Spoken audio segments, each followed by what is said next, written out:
Hi, Maureen, and thanks for coming on Hey, my podcast. you're welcome. It's a It's pleasure. yeah, it's fantastic to see you face to face because we spoke back in, I think it was probably about 2018, maybe, Uh-huh. Yeah, when it I was was, before, sorry, it was before the publication of your book, wasn't it? It was for the book. yes, it was for Give Birth Like a Feminist, which came out in 2019. So I'm just guessing that it was probably sometime around 2018 that we spoke. And I wrote about you in the book because at the time you were running a service called One Midwives. That's correct. And the chapter in the book that you're in is called Loose Women. So it's it's not about the daytime television show. It's kind of about women who think outside the box, try to challenge the system, change the system, and I'm Mhm. talking about uh, pregnant women and midwives in the chapter and what happens to them and all the different iterations of that. And you know, the quote that I think goes with the chapter is the quote that I think goes with the chapter is the Margaret Atwood one. A rat in a maze is free to go anywhere as long as it stays inside the maze. What a quote that is. Yeah. That's brilliant. Yeah. So tell us about one-to-one midwives first of all. Well, one-to-one midwives was started by a really innovative, I would say, a woman that it was not afraid to challenge the system, a woman that had worked as an independent midwife, had worked inside the system, and realised actually that working inside the system, how difficult that was to support women to informed choice and to respect human rights and all those things that we talk about. And that was Joanne Parkington. And it was Joanne that started at One-to-One Midwives. And it was Joanne that led us through the whole 9 years, really, and fought really not only for women, but for midwifery as well. One-to-One Midwives started in 2010 with a pilot of 70 women, 2 midwives plus Jo. And the pilot was really successful for the women. We had women with social issues from low socioeconomic groups. So it was really just to see if this model of care would really impact them. And in the year that we undertook, it was 9 months actually, it did. And And the outcome, that model of care, just for people listening who've not heard of you before. sorry, yeah, that model of care is caseloading midwifery. And what that means is that the woman has one midwife throughout her journey. So from booking when she's first pregnant, and certainly with one-to-one, following the evidence on catching women early in their pregnancy. So we encouraged women to come to us anytime. They could come to us after a missed period if they wish. We wanted to get them early because it's at that time that you do all the health promotion and you start to change behavior, if you like. So caseloading midwifery then is that journey from first booking, intrapartum care, and then up to, certainly what we did was up to 6 weeks postnatal. And there's no limitation on visits for that woman. Some women need more, certainly first-time mums may need more visits. Some don't need as many. And so it's kind of an individual, it's promoting individualist care, if you like. So it's although staying within NICE guidance to give the minimal amount of antenatal care, obviously with that relationship-based care, you go above and beyond that. And we certainly with one-to-one, we were outside of the NHS framework, if you like. Although we were an NHS contract and the services that we gave were free to women, we were outside the system. And, we look back on other models that have done this, we look back on the Albany. But one-to-one midwives were different than all of that because we were outside the system, and that made us different.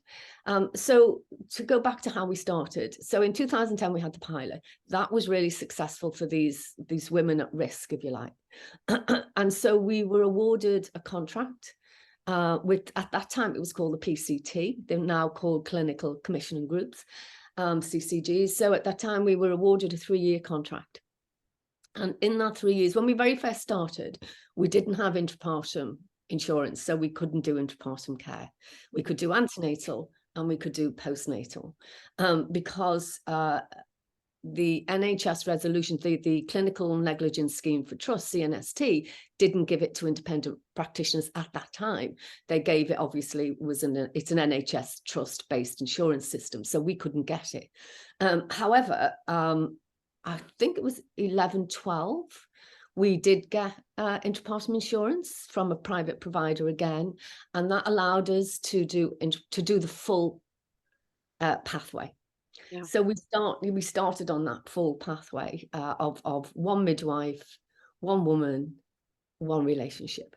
And the model is based in humanistic principles. It's based in developing that care around the woman. So protecting her human rights in childbirth, if you like, almost, it's empowering her to believe in her physiological self. That's what we did. And we did that, though, people called us mavericks and unsafe and all sorts of things. But we did that within an evidence-based environment. Sorry. Well, I was going to say, I was just going to get up the stats that you gave me when I was writing Give Birth Like a Feminist, because I think they're just so interesting. We talked about, one-to-one, which at the time was running. Of course, we haven't got to the punchline, have we, that it's no longer in existence. But you had at that point been collecting data on work with over 8,000 women. I know you know these stats, but just to repeat them for people listening, your normal birth rate was 97% at home births and 76% at home and hospital, compared, and the national figure at that time was 59.4, so way above. Your stillbirth rate was half the UK number at 2.3 per 1,000. Yeah. Neonatal death rate was 4 times lower than the national figure. The neonatal admission rates at term was 8 times lower. And that was one of the interesting things I found when writing that chapter, was you weren't the only alternative care model provider that I spoke to, but all of them, at the Albany you mentioned was another example, had these extraordinary statistics that seemed to make it an absolute no-brainer that this was the kind of care that we should be providing for women. Absolutely right. And it's not just, if you look at the Lancet review on the maternity care, it actually shows, they did a midwifery series, I think it was 2014-15, whatever, but what it shows is that with midwife-led care or midwifery care, you can see improved, at least 50 improved outcomes for mothers and babies. And that's not just UK, that's globally. So that's including countries, high-risk countries that don't have the systems that we have. And that was reiterated by the World Health Organization, and they published that in their midwifery education. And they put a proviso on that, which I agree with. You see these outcomes actually in well-trained midwives. And we can go on to say that in the UK, we have well-trained midwives, and we absolutely do. The problem that we've got, though, is that we're trained in a medical model, and that's where the problem is. So with one-to-one midwives, we can, as I said, it was led by Jo, and Jo had worked as an independent midwife. I was part of that senior team that worked with her. And I'd been working at that time as a midwife for 30 years. I'd opened the first midwife-led unit in the country at the Liverpool Women's Hospital in 97, I think that was. And all my career, I've promoted informed decision-making, respecting human rights in childbirth. I have done that from day one. It's interesting to note that over 20 years I worked in the NHS in that large tertiary unit. And then the moment I started working for one-to-one, I then became unsafe. And it's interesting to see that we were all unsafe midwives, and yet, one of our senior management team were made up of senior midwives who've been in the system a long time. The person I worked in governance with, Jeanette, she was an advanced midwife practitioner at one of our local hospitals here, and she'd done that for a very long time, very respected within that trust. But now she was unsafe. So tell us a bit more about these accusations of being unsafe and how that played out. Well, where was that coming from? It came from everywhere. It came from mainly the trusts that we worked with. both in the north and the south. And I think that came from their fear of change, their fear. One of the comments, I think, was made that we were taking business away from them. So it was also a financial issue for them as well. Plus, the other thing that you've got to realise is that, and you know, as I said, I've worked in trust for a long time. Trust worked through defined policy, protocol and guidelines. And that's how we work in trust. And when women step outside of that, that raises concerns and alarms for them, you know, and they're seen as deviant often. Women, even today, you know, women outside of guidance are seen as deviant, and certainly midwives who support that. And we were accused many times of promoting that, of promoting or forcing almost women to have home births. Because we had such a high home birth rate, you know, our home birth rate ranged from 47% and at the highest, and the lowest was 23%. So it was a fairly high home birth rate we had, and we were accused of many things. And again, you know, it's interesting really now. You know, when we very first started and we'd transfer a baby, or we'd do have a connection with the trust, and they would look at our intrapartum management, and we would be criticised for leaving the cord intact until it was. So you see, it's interesting, and I've been at many investigations, both with women, with one-to-one, and certainly working in partnership at local trust with their investigations, and it's interesting. The things that were said to us at those. So yes, their assumption was we were unsafe, we were Maverick, and that we were not, our policy was not based in NICE guidance. And our policies were based in NICE and RCOG, but also in the wider guidance. You know, we follow NICE guidance, we follow RCOG, but realistically, and certainly if you look at, there was a report by an obstetrician, Amali Loke-Hugamash. She's an obstetrician at the Whittingham. And she reported that between 9 to 12% of RCOG green top guidance are based in good evidence. But yeah, I wrote about that. Yeah, I've written about that. Yeah, absolutely. But NICE guidance is also the same. So you see the guidance that we're following, actually, the majority of it is not based in evidence. So it's interesting when we're called unsafe, what we were doing was trying to, or what we did do, is we supported women to inform decision making. Because at the end of the day, this is their birth, it's their choice, it's their body, it's their decision. And for that, we were labelled unsafe, you know, which wasn't true. And at the time we spoke, you were feeling that pressure, I remember, and you said to me that you felt I'm just trying to find it. Our philosophy is to support women in their human right to birth, where and how they wish, but most of the time I find myself trying to protect the organisation from criticism, and at worst being closed down. Yeah. The biggest issue is the current system does not trust women to make an informed choice. We're seen as mavericks outside of that because our whole model is based on reproductive autonomy. That's correct. And then what happened? Well, again, it's difficult. We thought it was getting better because we started to have some relationship with the trust on shared care pathways. So meaning that, you know, we would develop a pathway for transfer of care, so it was a seamless transfer, if you like. And we thought we were doing quite well with that, with some trusts, not all. But again, it really didn't pan out very well. Again, it was we were seeing a lot of the women that came to us because they were not being listened to at the trust. So we would get a lot of women that would have eventually free birthed. So they would come to us and we would work with them and obviously respect their choices, their autonomy. We would make sure that they understood what they were doing, that they understood the evidence. But at the end of the day, the decision is theirs. So we had quite a few of those women, and that was difficult, I think.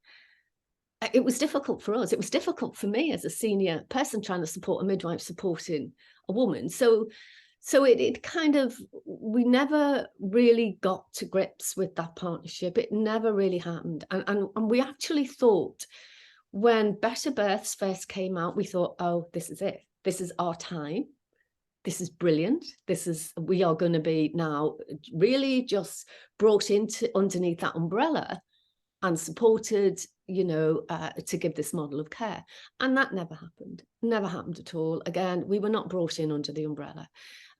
We were paid lip service to be here. We were not, certainly in the areas where we worked, you would have thought that they would have come to us and said, okay, we're expanding, we've seen your outcomes, we're expanding this model, let's all work together. But that never happened.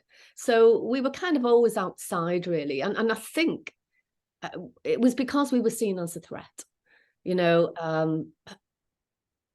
We were seen as unsafe because we supported out of guidance care. It was just really difficult, really, to be honest with you. And then eventually, I suppose what you're trying to get to the crux to, we were not awarded a contract. And that was not because necessarily of the safety issues, although they were there. It was mainly because of the financial issues. And I kind of don't really want to go into that too much, other than to say it was very difficult. That provider to provider charging was really, really difficult. It was ad hoc, it was different, it was not consistent. So it kind of left us in dispute a lot of the time. So eventually, the CCG, Clinical Commissioning Group, would not award us another contract. So we were closed down. And I think, on that day, it was interesting for me and ironic, really. I laughed, I'll be honest with you, because what happened, and I said to our midwives, today that you are unsafe, but tomorrow you won't be. And that's exactly the day that the trust found that we were closing, our phone never stopped. And what was it? It was those trusts looking for our midwives, those unsafe midwives, and they all got great jobs, most of them in caseloading teams, often as team leaders. So that most of them got really, really good jobs. It was a shame, really. I don't think you will ever see that again. And can I just say, Millie, it's interesting. I looked, and you're going to talk to, so I wanted to look at the national outcomes, because we've had Better Births for a while now. We've got little teams, clustered across the country. So I thought, okay, what am I going to see now? Am I going to see, remember when we first talked, and we talked about normal birth rate being around 59% or something like that. So I looked at NHS Digital this morning, and the statistics for 21-22. So this last year's statistics. And the normal birth rate, spontaneous birth rate across the country is 53%. But what I kind of dispute that. I mean, that's bad enough, but I dispute that anyway. And I tell you why. Because when you look at their other statistics, they talk about induction rate is 33%. So although that 33% induction rate, are they classifying that, if it's a vaginal birth, as a normal birth rate? How are they identifying, how are they saying what normal birth is, really? And I think they're including these women that have been induced. So we've got a normal birth rate of 53%, we've got a cesarean section rate of 35%, and we have Better Births. Really? You often see on social media, and I don't do an awful lot, you'll see on my Instagram, I very rarely post anything, to be fair, but you see on social media midwives or trusts posting their infographics, proudly post, and they make me want to cry. They're absolutely appalling. We've got a great little birth centre here. It's fantastic. And that little group of midwives are brilliant. They posted they're proud of, they did 100 births since I don't know whether it was last year. That's fantastic. But their trust has 4,000. Where's the other 3,090 whatever births? Where are they? Because we know that majority of women actually give birth in a labour ward, and not on midwife-led units, not in birth centres, and absolutely not in a home birth situation. So why are the stats for example, the ones I read out from One Midwives, why does it keep being repeated that those models of care that produce what, you know, it seems like it's as obvious as the nose on your face what needs to happen, and yet the opposite keeps happening. Absolutely. And I sort of see myself coming in, you know, like I've been sort of writing about birth for 10 years. And, you know, I thought when I first started writing about birth, like everyone does, I thought, oh, I'm saying something new here. But then, of course, you start to read more and understand more about, you know, women's history, and you see that many other women, going back to the, you know, the 1980s, the 70s, even the 60s, and probably before that, you know, have been saying the same thing. And it just doesn't, nothing changes. And if anything, it seems to be getting worse. So why is that happening, do you think? Oh, I know it's the patriarchal system in which we work. It's power and control. It's power not only over women and their bodies, it's power over the profession of midwifery as well. And I don't think in my lifetime that will ever change. And I have fought all my career, as a lot of midwives do, are fighting for change. It will never happen. We pay lip service to it. Better Births is paying lip service to it. We are not seeing the change that we need. We have the evidence. We have the not only from the Lancet, but we from One to One, from the Albany, from neighbourhood midwives. We haven't even mentioned them, from independent midwifery. And if you look at all that I've just mentioned, those models, they've all been squashed. They've all been squashed, except there is some insurance now for independent midwives. So there is some light there for them. But independent midwives will tell you, you know, they are vilified as unsafe as well. And the rationale, I think, for that is fear. I think it's fear of losing control. It's fear, you know, that that system in which we think is the way to birth, it will be no more. And I think, you know, we need a culture change, not only in the way we deliver services, but the way we educate midwives. I do some teaching with midwifery. I work on a freelance basis, and I work with student midwives. And it's interesting for me to listen to them and how they are still trained in that medical model, how they use medical language, and how they still see their policy that they are implementing as actually the norm. So we see this technocratic system as being normal. Our culture sees that, our women see that, you know, our midwives are trained in it, and that's fine. Let's keep the status quo, let's keep that. And yet we know, when we look at the recent reports, the Ockenden, the East Kent, all of those reports, right back to the, you know, to Care Cup in 14-15, we see the same themes time after time after time. And here on the opposite, we have the evidence about midwife-led care. But what happens in those reports as well, what's the first thing that goes? Is midwife-led care. They've said it, you know, they're suspending Better Birth, suspend midwife-led care. So we're suspending evidence-based practice to stay with in this medicalized culture that we know is not based in evidence. It's not. There is no evidence to support 33% induction rate and a 35% cesarean section rate. It's just in case medicine. And that's where we are. And will it change? I don't think it will.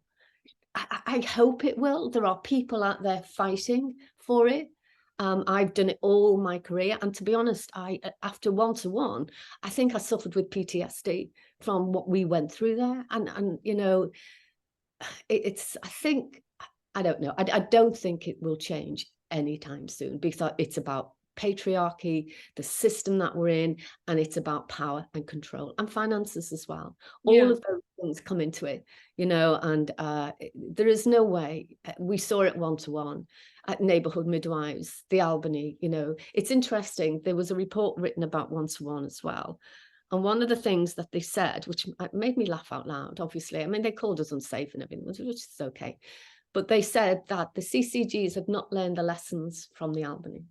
And I thought, really? No, they haven't. Because if they'd learned the lessons from the Albany, we'd actually all be doing midwife-led care by now.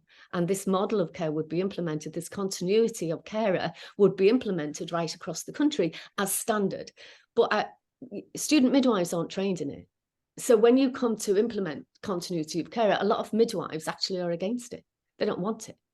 They don't want it because they don't want that commitment to being on call for their women. So they're against it because they're not trained in it. I've witnessed such a pushback as well against people like me, against not just against myself, but against what I represent in terms of safety versus experience. In the past 10 years, you know, some of the maternity scandals that have happened, and which, you know, have been horrendous, and then the safety campaigners that have come up, their voices have come up because of those maternity scandals. Some of them have been very opposed to what I've been trying to say, and I find that sort of battle seems to constantly rage under the surface of, you know, women saying, but we want to have, you know, any woman who says women want to have a good experience in childbirth is quite often told, well, that's all very well, sort of thing, but you know what really matters is the healthy baby. And that dialogue just keeps repeating and repeating. It happened recently with the television program This Is Going to Hurt, which quite a few people said on Twitter and in the media, and I ended up getting involved in the conversation. You know, this is horrific. You know, the way that birth is being represented in this program and the way that women are being represented in this program is horrific. And even other women were sort of shutting down that argument and saying, well, you know, these people are just doing their job in a difficult system and all this kind of stuff, and that's just what birth is like, you know. And you sort of hear the same narrative over and over again every time a woman comes forward and says birth can be better for women. I feel like it's a sort of repeating pattern of, well, you know, the most important thing is that everybody gets out of it alive. Yeah. And you're absolutely right. And it's the culture in which birth is. And you know, we're in a medicalized culture. We've been here since the Peel, well, Cranbrook before that, and then the Peel report, and then the Short report. So we've had all these government reports telling us that birth's unsafe. And actually women, now that's integrated in our culture. We actually believe that birth is unsafe, that it's painful, you know, that we need to be in a hospital, that we need medical import. So we've been conditioned to that. And we believe that. And so then when other women come outside that system that you've just talked about, and I see, I'm a hypnobirthing teacher, and I've hypnobirthed over 2,000 couples. And I would say, you know, for my women, not all have vaginal births, but majority having positive birth experience, and that's what it's about. But when women come outside of that, they are vilified. It's the same with midwifery. You are vilified for that. And that's because we're trying to keep the status quo. We're trying to keep this medicalized system rolling on, you know. So it's I think what we need, I think antenatal education lets women down. And I think that's where we need to start. We need to, probably even before that, but certainly as a midwife, I believe that antenatal education holds a key. So if we educated women to believe in their physiology, if we educated women in their physiology, because most women don't know. I tell you now, most midwives don't understand physiological birth because most midwives don't see it. Well, you're here. Tell us about it. Tell us about it, because people listening will be maybe pregnant thinking about this. What are the basics that women need to know? Well, the basics are actually to do nothing. That's it. To do nothing.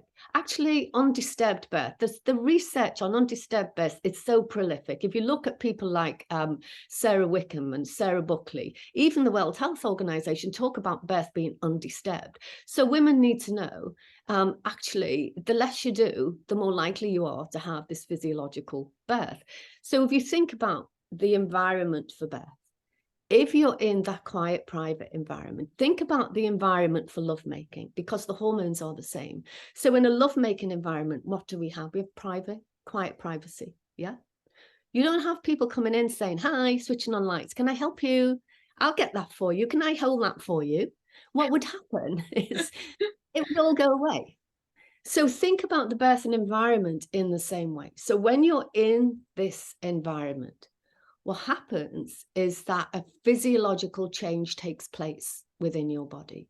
Physiology takes over, if you like. So what happens is you're in this calm, relaxed environment. Your oxytocin levels are high.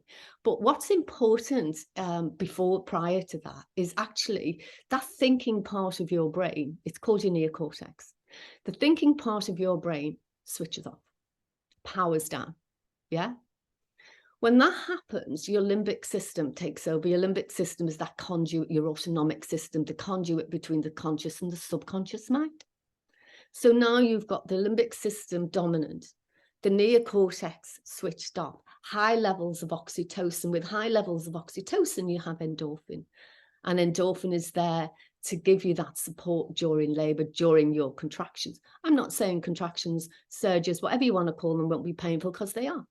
But actually within this environment, you can actually cope with that, perhaps in water. So what happens then is your oxytocin causes the uterine muscles to contract and retract, the longitudinal circular. In early labor, it's just about the cervix thinning, getting shorter before it dilates. So in early labor, what do? We do nothing. We stay home. If you're going to have a home birth, that's fine. If you're going to go to the hospital, that's fine. We still stay there. We do nothing. We carry on as normal. Yeah, we're allowing, because this part of labor is about normality. It's about preparation. Once the thinning process is completed, then we go into what we call the active rhythms of labor, where the opening phase. What do we do then? We don't do anything. We support physiology by doing nothing, because it's the interference in all of that that causes spikes in adrenaline. Yeah, when you get a spike in adrenaline, the neocortex switches off, because it's saying, hey, come on, this is not a safe place to birth. The limbic system is non-dominant. And the adrenaline then works on the slows or becomes the surges become ineffective. So that descent of the baby is slowed. And eventually labor stops. You know, Grantley Dick Reed described the fear, tension, pain syndrome. I always, when I'm teaching midwives, I put on the board FTP. What does that mean? And they all say failure to progress. And I say, yes, it does.